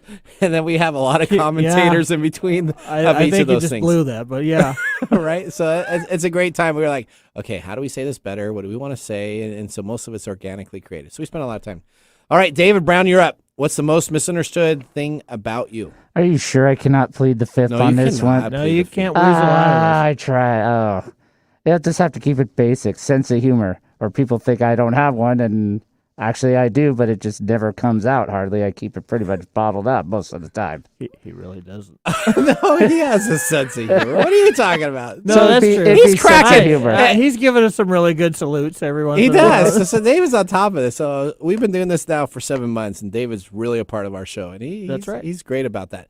I mean, last hour he drove a really big bus right over he both did. of us. He just snarked on us all about what we Yeah, were doing. and I went ahead and parked it, during the top of the hour there. Okay, all right. He didn't just run over us. He backed up. So my most misunderstood aspect is a lot of people always think, so whenever I do a business deal, I'm normally always the bad guy, the bad cop, right? You have the good cop and the bad cop. What people don't understand is most of the time I'm the good cop, but I have just set somebody else up to be that good cop, so I can come onto a meeting and deal and be, I don't think we should do this, or I don't need, and then the other person can say, well, you know what, we could do this, this, this, and this, and I'm like, oh, okay, that's great. And so really misunderstood is a lot of times in business meetings, people will be like, oh, Nathan's always so negative, he doesn't want to take any of this information, when really I'm the one that's worked behind the scenes to say, yeah, let's do this and let's continue on. So I like being the bad guy. Why don't you get on the couch here and let's talk about Let's talk about that? Should I talk about Yeah, maybe we talk about it at our post-production dinner. Yeah, Maybe we'll talk about it. Okay. We'll talk about that. All right, well, so that's what we got. Now we need to move into our first segment. If you have a question, we had a caller that called in the first question. This is going to be specifically about AI and machine learning. You absolutely could be a part of the show. Call us at 425-373-5527 or 1-888-298-5569, which is KKNW. So it's 1-888-298-KKNW. If you have a question regarding machine learning or AI, David will get you on the air and we can ask our expert that's going to be coming on up in our Ask the Expert segment. But now we need to move into Letters. Our favorite segment called Letters. Letters, we get letters. We get stacks of letters. Oh, letters, we get letters. And the letters all have songs. I love that segment. This is becoming my favorite segment. That's my favorite. Yeah, this is my favorite segment. that takes so much time to actually find that little clip on YouTube and then take it and do a bunch of stuff to There it. you go. You did a good job. All right, here we go. First thing I have an e-fax. Please consider the environment and print this email is absolutely necessary. Please just click on the link. So first thing it says is to save the environment, let's not take care of this. All right, it's coming from ms.docs at 80340 newhorizonpr.com. So I must trust that that would be New Horizons would be the e-fax attachment. It was a scan document. If I click on this comes across as a PDF, right? Yeah, it comes across as a PDF here, so it comes across as an e-fax. Here's the actual printout. I'll just put it up there on the camera too. You can take a look at it. It comes on out e-fax. Essentially, I click on this link, and it's going to ask me to put in a username and password. Now, no matter what I put in, it makes no difference. It's going to download a PDF file, which is not really a PDF file, but it says .pdf extension of a software. Is this an executable file? This is an executable file that will load malware, as we talked about in our previous hour. If you want to go back and watch that, you can take care of it. It will load a malware on my machine itself that will change my browser. It will actually start tracking all of the information I put in on that new browser information so it can continue to learn more stuff about me, and it will create a information path to attack me later. So this is a two-step process, it sounds like. You have to click on the link, and then you have to enter it's going to ask me a username and password. No matter what I put in, it's going to accept it. So it makes me think like I'm putting in a password. And so it doesn't matter if it's trying to clone another website or not. It's just making me feel like I'm trying to be secure in what it goes on. And then it will send me a PDF extension, so that'll be an extension for software. So the second step is I have to click on that PDF and open that PDF, right? That's correct. And so they're trying to create trust because I typed in my username and password that I think is legit, right? Okay. So I'm like, that's a good point. So they're trying to create trust by having you type in your name and password and accepting it no matter what I would do, and then load a file on it. So do not do that. Bad. Okay, next letter. We have Fidelity Life cares about me, but too bad Fidelity Life is sending me an email from neworders@tennisexpress.com. So wow. So it's not at newlife.com? Well, I don't know. Fidelity Life is not, I don't think neworders@tennisexpress.com, but welcome to Fidelity Life offer. We have an offer to save you on your life insurance. Don't pay any more. Click on this to save your Fidelity Life offer. So essentially, it's trying to trick you to think that I have already said that I'm excited to be a part of Fidelity Life, which I'm not. Fidelity Life is a company out there that provides aspects of insurance and protection. And so that's telling me that I have a brand new order Welcome to the deal. I click on this. When I click on this link itself, it's asking me to type in a username and password. It does not proceed to send me anything from that, but it's trying to grab, if I have a Fidelity Life account, my username and password in a So is this a other clone site that it yep, takes you clone to? site. Clone Okay, site that so is this is a phishing scam that gets you to log on to your what you think is your Fidelity Life account. Yep, as a new person, and then what get you're actually information. doing is that you're giving them your username and account number. That's correct, and password. That is correct. So that's our See? letters number 2. Even lit up, I'm still thinking. Right, even a little tipsy, huh? Okay, all right, here we go. The next one is ABC Shark Tank. Are you sure? So ABC Shark Tank. It's ABC from Shark Tank. WZKREM at landspasquarries.com. So I don't know why they want to do that. So But one of the things I want to point out here is that we've talked about this several times, is that you really want to look at the URL, the URL Yep. that this comes in from, and compare it to what they're saying it is. And you don't want to click on just the ABC Shark Tank that comes across as their title that they named it. Right. You want to click on the actual email. So the best thing to do, if anything that you don't know about, literally print it out. Because when you print it out, it has all the information. The printer prints out all the total information here. This is an ABC Shark Tank. They have new skinny pills, kills fat. Diet is a sweeping in the nation. So it knows, it knows that I'm overweight. Yeah, so somehow it must have known that I'm a little overweight. And so that'll help you with the problem you were talking about earlier. That's right. So the skinny pills.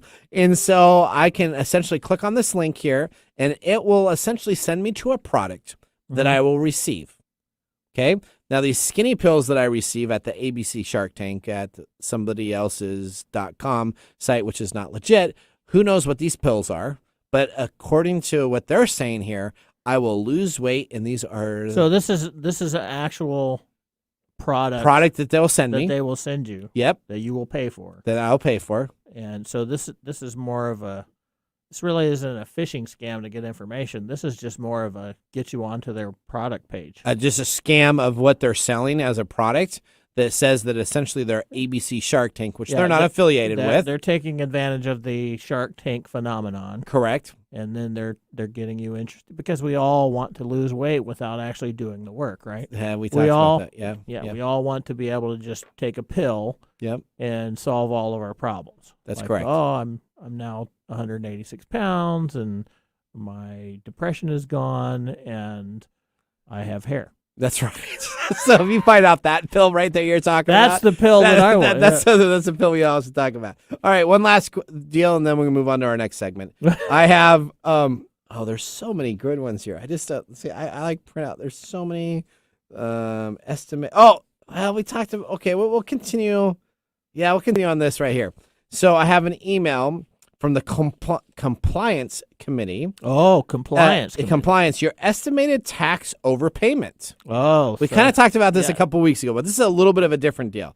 So this is a compliance, and this is sent on behalf of Diversified Information at compliance@diversifiedfssp.com. Wow. Yeah, so they have at least Diversified in there. Mm-hmm. Your estimated tax payment you made was too much. We talked about this before. Whatever it was, the guess was too high. One of the biggest problems in this country is that small business owners believe their accountant is saving them money on taxes, and they're not. We're here to help. Oh, wow. Okay. They're taking advantage of all kinds of So they're saying that your accountant screwed up on your taxes. Yep. Please contact us and reach us immediately. We'll return your compliance result for you. All we need to have is your information from your multi-year taxes, your identities, deductions, phase-outs, credits, individual information, sole proprietorship memberships, corporation override deductions, and all taxable items regarding your account. Is that all they need? That's all they need. Oh, wow. To help improve and make sure you get the money back from your taxes. Yeah, listen to the word compliance. That's a big behavioral keyword right there. Compliance. Is it? Yeah. So I want to be in compliance. So I want would to be in contact them. compliance. As soon as you hear that word, a lot of things are probably going through your head. Oh no, I messed up, or oh no, the IRS is coming to get me, or oh, oh, they made a mistake. That's correct. And that's what we want to hear. We want to hear they made a mistake. So that my accountant supposedly makes a mistake. I send them all this information. They know everything about me. They have all my books and all my bank account information, and then they go to town on that. So, Yeah. So And if I send them all that work, that's a lot of time and effort. it's also called a presupposition, Okay. right? So if I say I'm from the compliance department and stuff like that, I'm already telling you that you need to comply with me Because you did something wrong. because something happened and I'm helping you. And now when you send me this information, you comply with what I'm asking. Let me just tell you, Miss Beaton, my CPA, she does a great job on that. And any email I get, I'm not going to listen to and give them the That's information. right. So Just pay attention. I do have to drive out in the middle of no man's land in Arlington to go to her to get signatures and stuff on what needs to be done. But You're it's fine. well worth it. Don't for get me her. started about my email. I hate my email. There you go. All right, that ends our segment. We're going to go to the commercial break. When we come on back, we are very excited to have an exclusive interview with the major AI and machine learning expert thought leader of the world. So make sure you join us after this break. Hey, honey, did you hear what I heard? What's that, babe? I heard Mike over there at TechTime Radio. He's like battling he's in the like that the swimming with the sharks in that singles arena, if you will. You know? Oh, bless his heart. And I also heard, like you did, that maybe things aren't going so great. You know what he needs, babe? I think he needs to spend a little time in Love Shack. Yeah, Love Shack. The Love Shack that airs every Thursday at 1 p.m. PST on KKNW 1150. Come on, Mike. Come on over and join us. We got you. Upper Left Corner is a PNW true crime podcast now streaming on all major podcast platforms. If you get excited when your favorite true crime podcast tells a story about a place that you've been to or the town that you live in, then Upper Left Corner podcast is for you. Each week, I tell you a story of a crime that has taken place in the PNW and give you background about the town the crime occurred in. If you like true crime, check out Upper Left Corner podcast, now available on Apple Podcasts, Spotify, Google, and more. Ace Hardware is a helpful place with prompt, friendly service, knowledge, and the little things that make a big difference. Service. Selection. Advice. Community involvement. Competitive prices. Convenience. Located near you. And the things you need, such as house keys, lawn and garden, plumbing, electrical, hardware, grills, outdoor living supplies, and even nuts and bolts. When you visit Ace Hardware, you'll be greeted at the door and given the help you need. So come visit us at Ace Hardware in Evergreen Way in Everett, Lake Stevens, and now Stanley. Ace is the place with the helpful hardware, folks.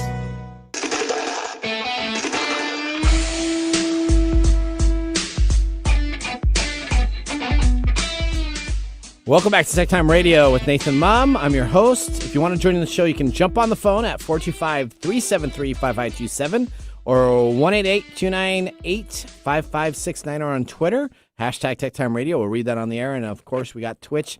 You know what I like about Twitch? What? Best thing about Twitch is that little hammer. I regularly hammer the screen. You hammer the screen? Yeah. So if you go to our twitch.tv/TechTime Radio, you can hammer on the screen itself. And so we got a couple new little Twitch items that are available there. McSherry's a great part in what we do. And always on that fan is fantastic. We had a grumpy old guy that was on there too, it says, so that should be fantastic. Our next segment, all about the owl. Check that out. It's all about the owl. It is all about Somebody's the owl. heard the commercial. All right, well, we're glad to have some better whiskey during our commercial break. And now we're going to have our next segment. This is a segment we call Ask the Experts. All right, we have David joining us on the lines. We got David Buniatyan. Buniatyan. Hopefully, I did not butcher that. We'll see. David will tell us if we butchered it. He's the founding CEO of ACTIVELOOP. His company has introduced a new standard to store and manage data for data science purposes, and it's increasingly being adapted for the data science community, including companies like Google, Waymo, Red Cross, and others. David has been named among 30 innovator leaders in tech by Hive Ventures Under 30. We are bringing David onto the show now. So we're going to start out. First off, David, welcome to the show. Welcome to TechTime Radio. Hopefully you've had a little whiskey on your side of your day, and thank you for joining us. Thank you very much for having me. You almost perfectly pronounced my surname. It's Buniatyan, and I'm very excited to be here. Way to go! Perfect. See, You worked hard on that. I was working hard on this. Let me tell you, I of all the things I've done for studying for tests, I was working on your last name as much as I could. So thank you very much. He's got it phonetically written out on one of his sheets. I do, and so I have it written on a bunch of different sheets. So that's great. Thank you very much for joining us. So tell us first off, where are you joining us from?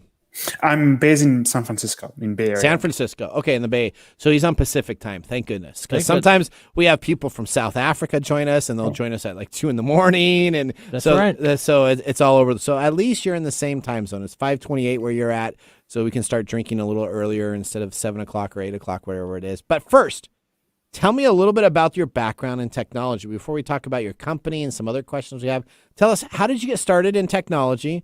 A little bit about your background and what motivates you and what drives you. Well, I'm originally from Armenia.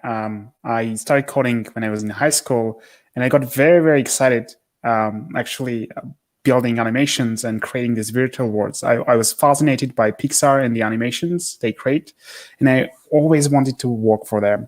And that's how I started learning about coding, about building these 3D worlds, and then building games. And I got into my university in London, where I started studying computer science.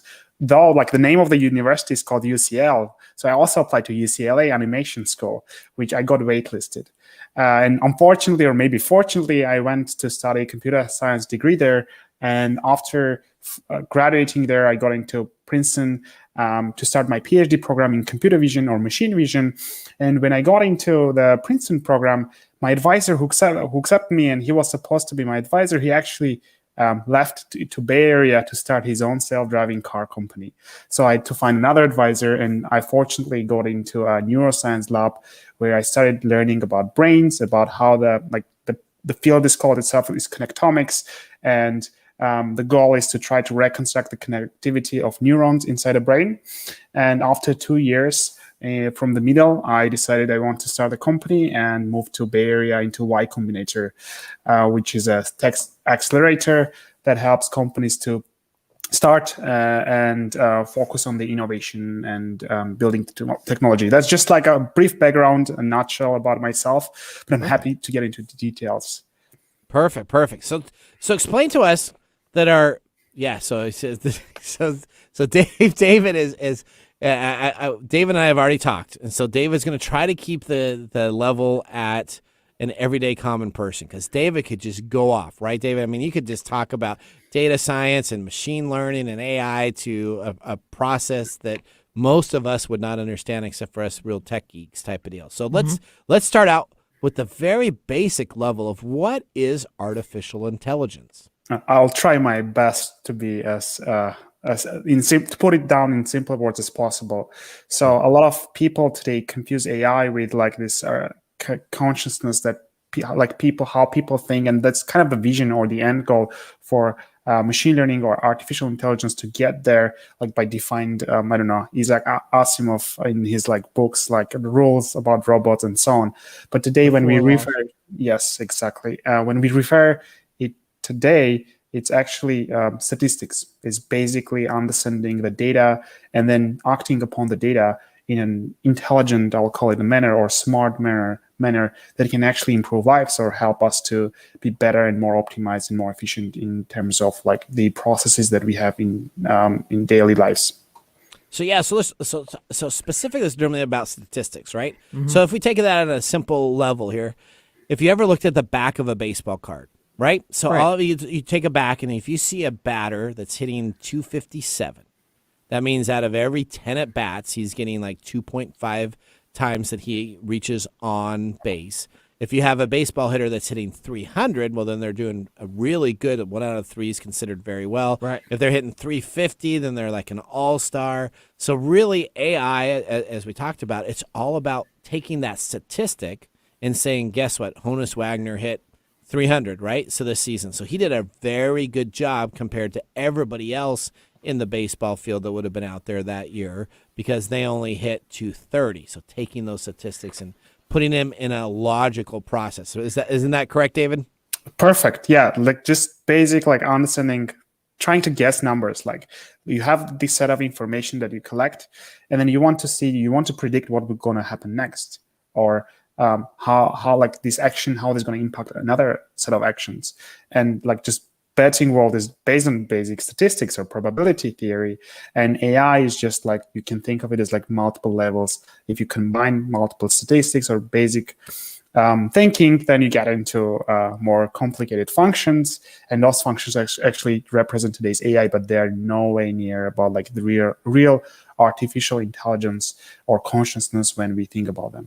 That's correct. All right, so David, so you said you were interested in Pixar. So I love Pixar, right? Pixar Toy Story was like still probably like one of my fave movies, right? So I like Pixar. You were going to be into animation. I love Walt Disney and what he did for animation back at the very beginning of the 50s, 60s, and 70s. He used to lead into different areas. But let me talk about specifically what motivated you as a young child to now be in charge of a company that specifically takes data, parses it out for other companies to provide logic on it. What type of background and childhood did you have that enabled you to now be what you're doing today?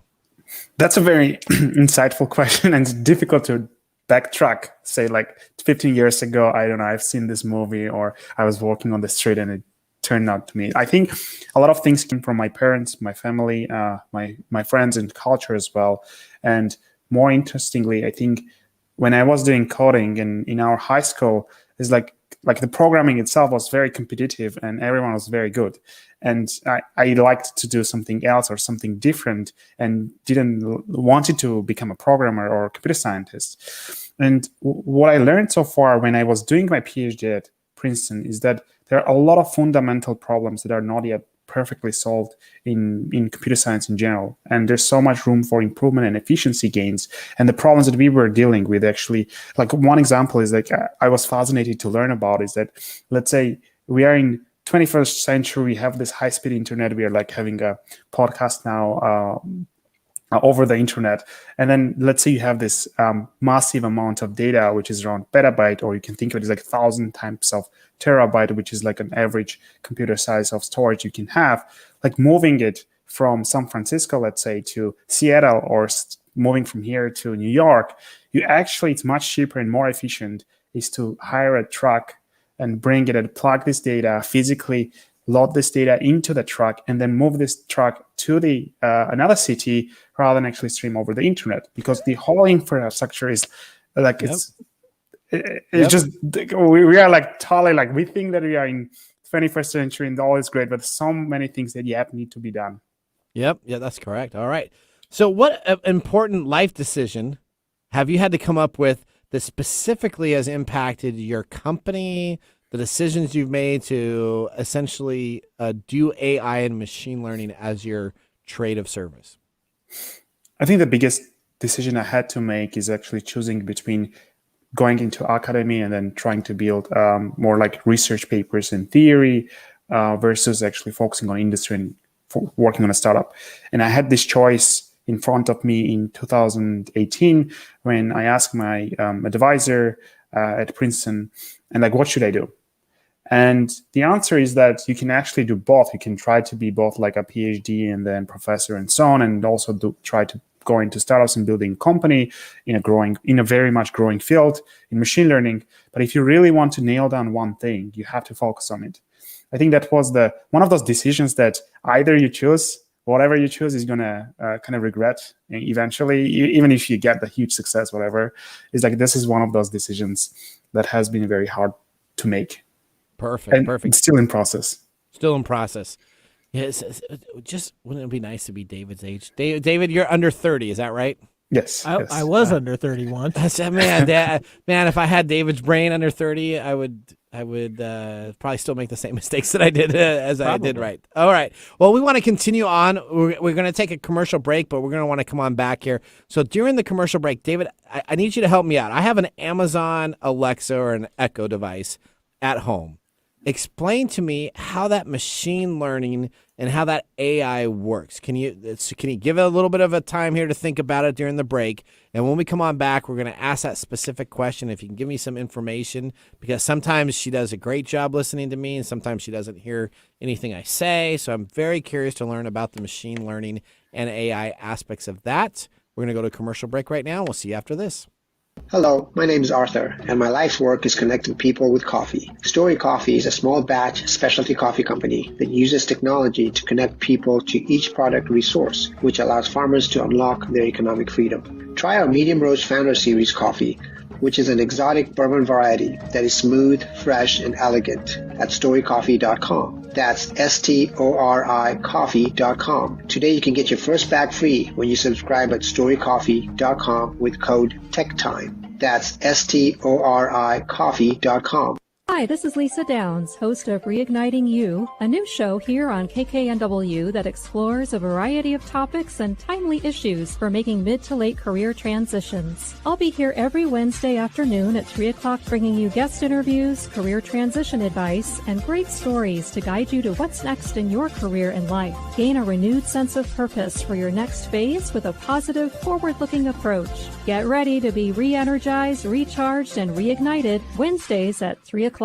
Hello, Seattle. How would you like to have immediate and easy access to your live EKG and heart rate data? Your data right at your fingertips and with no need to hook up wires and leads or be strapped to a machine at the doctor's office. The new Pulse device from Vivomi continuously tracks your EKG and displays this data on your mobile phone. Have you ever wondered how your EKG and heart rate behaves when you're exercising at the gym, navigating the stressful demands of the workday, or just getting the kids ready for school or relaxing at home? The Pulse is a different kind of wearable, and you can experience this difference by going to www.vivomi.com and ordering your device today.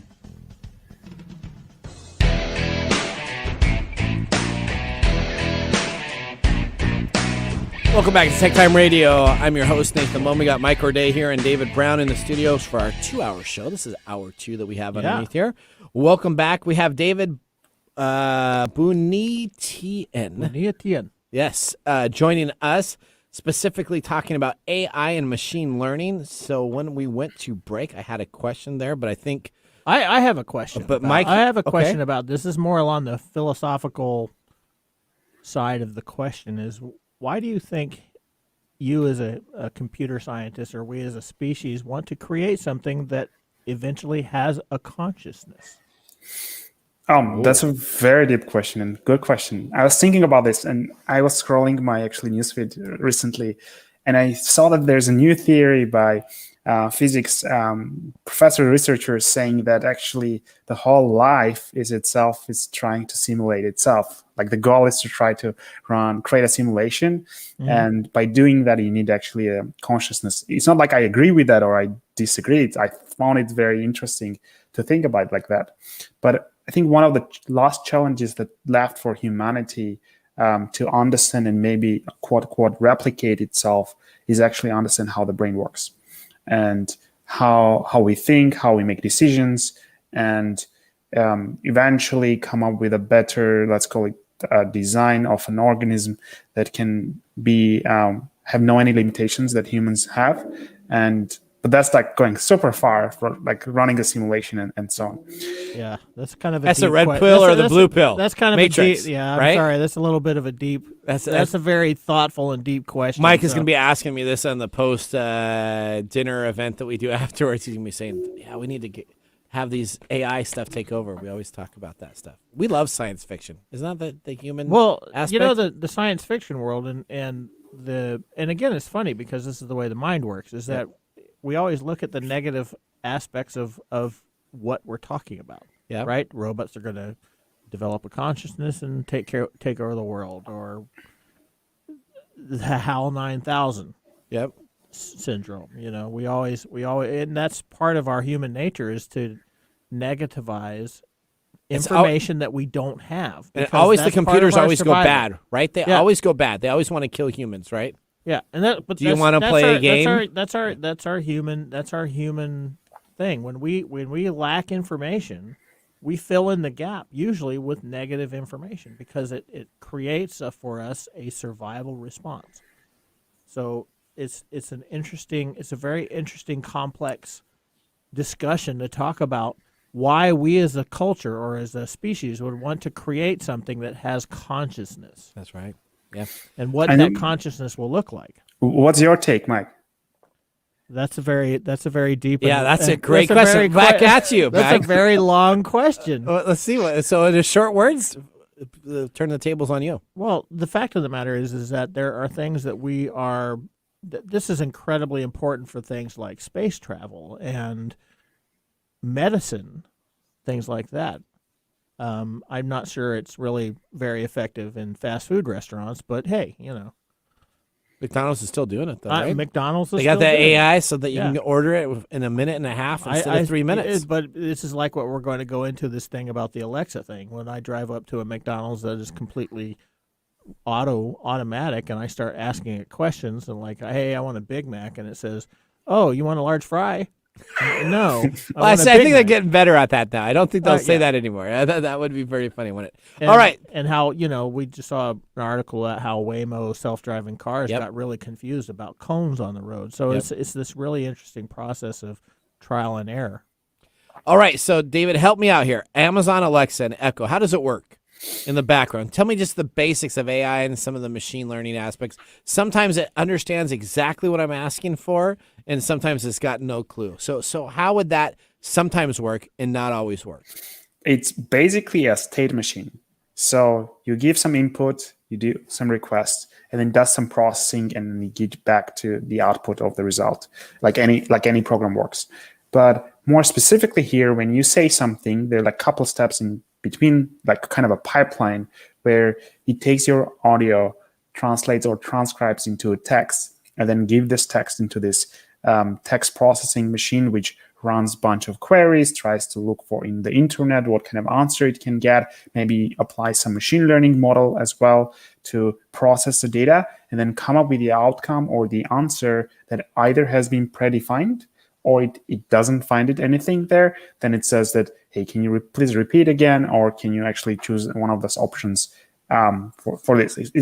It's a very kind of mechanical process as of now, but then they're trying and working towards more generalized or approach where it can process and query any kind of a information input. And likely when you ask something, it gets into this, call it a black hole area that they haven't yet predefined. And then you process, then basically Alexa doesn't have any answer for it. But for those ones that they have already predefined or thought, or there's like in the space that have been considered by the designers, then it processes very well.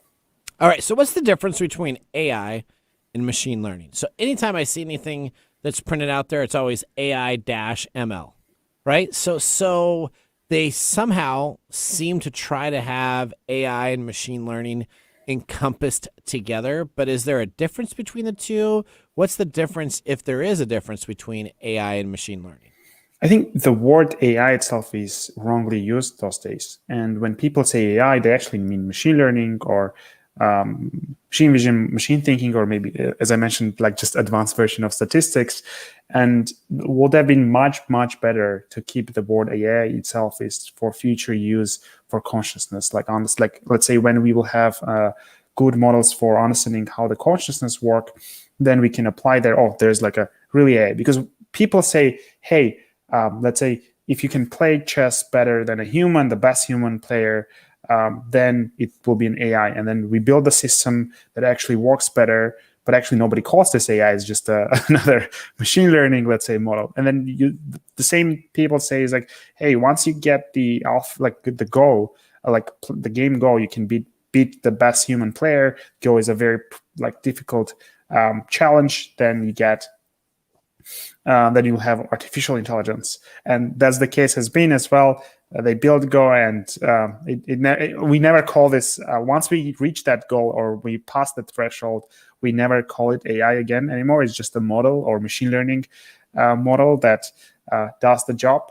I feel like the AI itself is the end vision, but currently people, and including researchers as well, they use the word AI ML interchangeably. That makes sense. The terminology is that's the same like we had with malware and viruses. Like viruses are different than malware. These are all labels that we need to identify what we're trying to conceptualize. Yeah, and we just use jargon and technical jargon that we just blur together with many different terms, and so they mean one thing specifically on purpose, but people use them in a generic way to mean many different things. That's why that's the media influence too, because if you remember, there's a movie by Steven Spielberg, this AI, and it's about the robot kid. It's basically about Pinocchio. Yep. And I love that movie.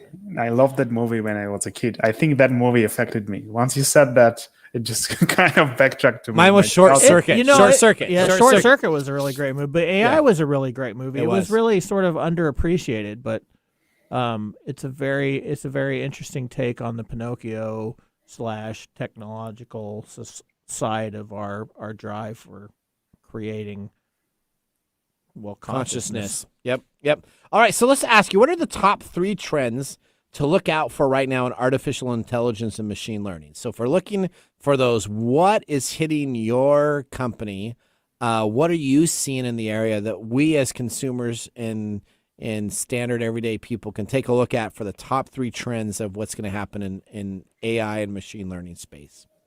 So the 3 of them are going to be about the data, not about AI and ML, but it's very interrelated. The first one is like the kind of privacy-based machine learning, or you can also call it federated learning, where the data stays with the customer or consumer. It never gets into let's say centralized location where you can run. Currently, everything is centralized, but your data could be stored on your personalized device. And then you can train a model that learns from each of the consumers, but keeps your data private and never shared across multiple users. And I feel that's one of the important things that, as machine learning folks, we should kind of respect the privacy of each consumer and each the data holder or data owner, but at the same time giving the personalization and the capabilities of machine learning, the benefits they can get while using it. The second any questions there? Nope, no, got that one. The second one is about being more data-centric than model-centric. So I think over the past 5 years, there was a lot of development, especially in this field called deep learning, where a bunch of researchers started applying these so-called neural networks to artificial neural networks to try to get a lot of different models that can do computer vision, they can do natural language processing, they can do audio, or video understanding, and we have been as a community focused mostly on the models. But what I see the recent trend is going into becoming a data centric, because eventually what those models are, they are just you can think of them as black box. Whatever input they take, that is the output they traverse. So if you give a bad input, then you're gonna get a bad model as well. So garbage in, garbage out. Yep. Exactly. Okay. And the third? And the third one is what we are focused on and very excited about is actually the field called Data 2.0. And what we call it by Data 2.0 is this whole notion is that today 90% of the data that generated is in unstructured form. So they have this structured data or tabular data, or you can think of it as Excel type of a data, which data analysts, they work pretty well, and they have a lot of tools, a lot of cool companies like Databricks or Snowflake focused on the structured world or semi-structured world. But if you look into today's, you have 5G, you have all this, let's say, video security cameras, you have all these IoT devices that are everywhere, and they collect a lot of unstructured data. And the way we store them and with the way we process them is actually that has been done 20 or 30 years ago. Data scientists, they work with the data as if they had no any database. They work with files, and it's very inefficient. The same applies to consumers as well. Let's say you take your phone, take 100 images, you went to some park with friends, and you want to send those images to your friends. It took 100 images, which is a small amount of data, just 100 megabytes. It takes ages to transfer this to a friend. And the reason is not that the speed or the latency is wrong, is that the way we transport the data itself is pretty inefficient. And I mentioned this as well once we were chatting, is this whole notion of the idea of what has happened like 150 years ago with container revolution, where ports, they started to adopt containers to make it very efficient to ship stuff, put it into containers and then ship, let's say, from San Francisco port to Singapore port, instead of putting everything like randomly into a shipper to do that. I think that that's kind of the same revolution, or the new way of thinking about the data itself, putting this into containers that are very native to machine learning algorithms or models. They can directly train and then directly apply on the data set itself. And that's what we call about data 2.0, building data 2.0. So this is essentially a more efficient way of transferring the data that we already have. And storing them, I think, for especially for machine learning purposes. All right, David, we're up against time. So how can people find out more about your company and stay connected and learn more about your AI aspects? You can go into ActiveLoop.ai and then see us there. We also have an open source community where we develop the software itself. It's open source, and get into our Slack channel, connect with us, and happy to get into details and share our insights. All right, David, thank you so much for joining TechTime Radio. Thanks. We appreciated you. We are going to head out to a commercial break. When we come on back, we got a little bit of what you didn't know about Mark Zuckerberg. Your business deserves the same expertise as that of a Fortune 500 company. If you need a CIO-level service, why hire a full-time staff member at $250,000 a year when you can get this on-demand service for fractions of the cost? As your CIO on demand, we'll give you the steps you need to take so as to minimize interruption to your business and profitability, and provide you and your business with training and education to prevent future attacks. To get an efficiency review for your business today, contact us at www.ee-services.com. Looking for a new way to start your mornings with current events and trending topics? Hey y'all, it's your girls Jasmine and Shantae from The Way with Jazz and Tay, your new favorite weekly morning show. Catch us every Thursday morning from 7 to 8 a.m. where we'll be bringing you fun icebreakers to kick off your morning, reviews to inform your day, and all the new music. Again, catch us, your new favorite duo, Jasmine and Shantae, every Thursday from 7 to 8 a.m. Keep up with us on Instagram at The Way Jazz and Tay and on Twitter at The Way JT. See you on Thursday. Welcome back to TechTime Radio. I'm Nathan Mum. We got Micro Day here, and we're going to move right into our Stories You Didn't Know segment. Stories you didn't know. All right, Mark Zuckerberg is a genius. And Is he? Yeah, well, he is. Okay. Hot or Not, the original Facebook application in 2003. Yep, that would be a very bad thing for him to do. Zuckerberg, Actually, it was a very bad thing. second-year student at Harvard, wrote a software program for a website that he called Face Mash. He put computer science skills together with hacking into the Harvard security network and copied the students' IDs images so that from the dormitories and used them to populate a new website. Website visitors could use Zuckerberg's site to compare two students' photos side by side, and he chose one is hot. That's right. And one is not. It was about objectifying people. That's right. Face Mash opened up in October 28, 2003 and closed a few days later after it was shut down by Harvard execs. In the aftermath, Zuckerberg faced charges for breach of security violation, copyrights, and violating individual privacy, and directly having his own opinions expressively taken care of on his website, which now he blocks all those things from his website. Oh, sure. I wonder if he uses Facebook. Well, he does, because he posted something on here. Oh, okay. Zuckerberg is gobbling up a big chunk of Hawaii. He and his wife just purchased from a nonprofit for $53 million, a 600-acre area in Hawaii of Kauai, so that he could have more property in Hawaii. Yeah, listen to that. So he purchased it from a nonprofit. From a nonprofit. Owned it. So they own it, 600 plus acres. He already had other acreage that he had in there already, which we're going to talk about. How much of Hawaii does he now own? Well, in this area, he owns like 3%, 4% of all of Hawaii. Oh, my gosh. So a deal closed on March 19th, according to the deeds first reported by Pacific Business News. A compromise of 3 parcels, including the remote northern waterfront known as Larson's Beach. The road to the beach was not included in the sale, and it still has public access. Zuckerberg's other Hawaii property also fronts a public beach, but as the Daily Beast has reported, it's accessible only by a single lane. So as long road. as I stay on that road, I won't get in trouble for trespassing? I don't think you would, yeah. Okay. You just drive up and down that. Can't wait. I'm going to go to Hawaii now. And you can camp out there, and then if you want his autograph, you can wait till he drives up the road, and there you go. When he's surfing on his hydrofoil. So here we go. So Zuckerberg purchased this.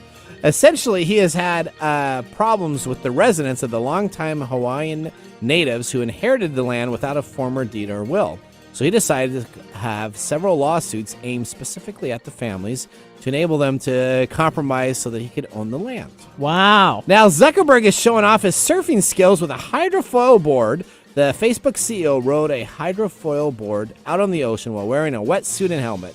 Zuckerberg showed off his surfing skills and posted it on Facebook. The 37 billion-year-old said, Kay Lenny, am I doing this right? Essentially, Kay Lenny is a world champion surfer. Zuckerberg was pictured riding his foil, which is retailed for $120,000. Wow. Subtle bragging. There you go. Awesome. So the best thing if you want to do is this. They have a movie, The Social Network. Check that out. Yeah, that is a that. great story of Facebook. That's probably almost to the T of what it is itself. All right, well, we are done with our show today. We have finished off our whiskey. I'm Nathan Mumm. We got Mike Roday here, David Brown behind the board. Thank you for joining Hour 2. Bye-bye. Thanks for joining us on TechTime Radio. We hope that you had a chance to have that moment in technology today. We also have a few other ways to stay connected, including subscribing to our podcast on any podcast service from Apple to Google and everything in between. And also signing up on our YouTube page, where you get to see us live in video. Yep, you can see us chat and have some fun. It's youtube.com/TechTime Radio, all one word. We hope you enjoyed the show as much as we did making it for you. From all of us at TechTime Radio, remember, mum's the word. Have a safe and fantastic week. The views expressed on this program are those of the host